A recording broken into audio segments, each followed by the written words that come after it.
Բարև ձեզ սիրելի հետևորդներ։ Այս օրերին ամենաաղմկահարույց թեման, որը քննարկվում է հայկական քաղաքական ու մեդիա տիրույթում, հայազգի գործարար բարերար Սամվել Կարապետյանի շուրջ տեղի ունեցող իրադարձություններն են, քաղաքականապես մոտիվացված ուրեմն կալանավորումը, ինչպես նաև գործադիր իշխանության ղեկավարի կողմից հնչեցված սեփականազրկման գործընթացի այնպիսի տեսակ, ինչպիսին ազգայնացումն է։ Ըստ էության ազգայնացումը Հայաստանի Հանրապետության քաղաքացիական օրենսգրքով սեփականության իրավունքի դադարեցման հիմքերից մեկն է, որը կարելի է ասել, հաշվի առնելով այն հանգամանքը, որ քաղաքացիական օրենսգիրքը ընդունվել է 1998 թվականին, մնացուկ է դեռևս խորհրդային ժամանակահատվածից, երբ որ խորհրդային ուրեմն քաղաքացիական օրենսգիրքը ուներ նմանատիպ ինստիտուտ։ Այս հոդվածը, այս ինստիտուտը նախատեսում է քաղաքացիական օրենսգրքով, որ կարելի է օրենքով դադարեցնել սեփականության իրավունքը, ըստ էության խլել մասնավոր սեփականատիրոջից գույքը օրենքի հիման վրա եւ ամբողջությամբ հատուցելով գույքի արժեքը եւ վնասները։ Սա չափազանց կարևոր նշանակություն ունի, բայց ել ավելի կարևոր նշանակություն ունի, թե պատմականորեն այս ինստիտուտը ինչպես որտեղերում է գործածվել եւ միջազգային իրավունքը այս տեսանկյունից ինչ է ասել մինչ օրս։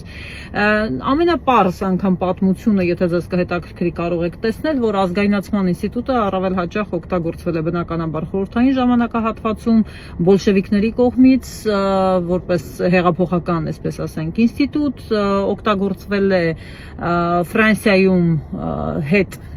երկրորդ համաշխարհային պատերազմից հետո ընկած ժամանակահատվածում, օգտագործվել է Վենեսուելայում, ուրեմն Ուգո Չավեսի ժամանակահատվածում, օգտագործվել է Եգիպտոսում, շատ, այսպես ասենք,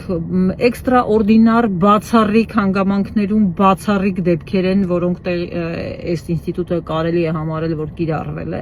բայց բազմաթիվ են նաև դեպքերը, երբ որ փորձ է արվել նմանատիպ գործողության գնալ եւ միջազգային ատյանները, լինի մարդու իրավունքների եվրոպական դատարանը, թե օրինակ ուրեմն ներդրումների պաշտպանության ըստ ներդրումների հետ կապված վեճերի լուծմամբ զբաղվող արբիտրաժը քննարկել է այդպիսի վեճեր եւ հօգուտ սեփականատիրոջ որոշումներ կայացրել։ Միջազգային իրավունքը ըստ էության ելնում է մի քանի սկզբունքներից, որոնց հիման վրա պիտի կատարվի ազգայնացումը։ Առաջինը հանրային նպատակ պիտի հետապնդի, երկրորդը արդար պետք է կատարվի այդ ամբողջ, այսինքն փոխհատուցում, վնասների հատուցում, շուկայական արժեքով գնի հատուցում, եւ որ շատ ավելի կարեւոր է հիմնարար սկզբունքներից է ոչ խտրական մոտեցումը։ Ահա այստեղ է, որ Հայաստանը ձախողելու է, քանզի այն բոլոր գործընթացները, որոնք նախորդել են այդ հայտարարությանը ազգայնացման բարձրաձայնմանը, ակնհայտ ցույց են տալիս խտրական եւ ոչ արդար վերաբերմունքի առկայություն, ինչը գրեթե երաշխավորված մասնավոր սեփականատիրոջ համար բերելու է միջազգային ատյաններում հաղթանակի, բայց այստեղ շատ կարևոր մի նրբություն կա, հանրային նպատակի ինքնին առկայությունը կա, հանրային նպատակ թե չկա, որովհետեւ բնականաբար վստահ եմ, որ բարձրաձայնվելու է, հռչակվելու է, որ Հայաստանի Հանրապետության քաղաքացիների համար է արվում, իսկ իրականում ինչ է տեղի ունենալու, քանի որ Սամվել Կարապետյանի ընտանիքը մասնավոր միջոցներից մոտավորապես 700 միլիոն եւ ավել գումար ներդրել է ամենավնասաբեր այս հիմնարկի ուրեմն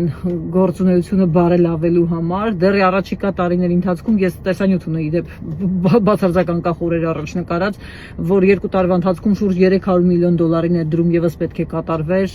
բազմաթիվ սովետական ուրեմն մնացուկներ կարգի բերելու համար, այսինքն այդ ամբողջ գումարները, ըստ էության ներդրումները, որոնք կատարվելու են, Հայաստանի Հանրապետության քաղաքացիների գրպանից հատուցվելու են մասնավոր սեփականատիրոջը, հատուցվելու են նաեւ վնասները, ընդ որում իրական վնաս բաց թողնված օգուտ բոլորը քաղաքացիական իրավական իմաստով կրկին Հայաստանի Հանրապետության քաղաքացիների գրպանից հնարավոր չի լինելու սա փոխանցել որևէ այլ մասնավորի, որովհետև հանրային նպատակը ու պետականացումը ենթադրում են պետության կողմից կառավարում։ Պետության կողմից կառավարումն անխուսափելիորեն հանգեցնելու է շատ ավելի վատ վիճակի, քան մենք այսօր ունենք, հոսանքազրկումների ու մնացածի հետ կապված, եւ ի վերջո, որպես այսպես ասենք վերջնական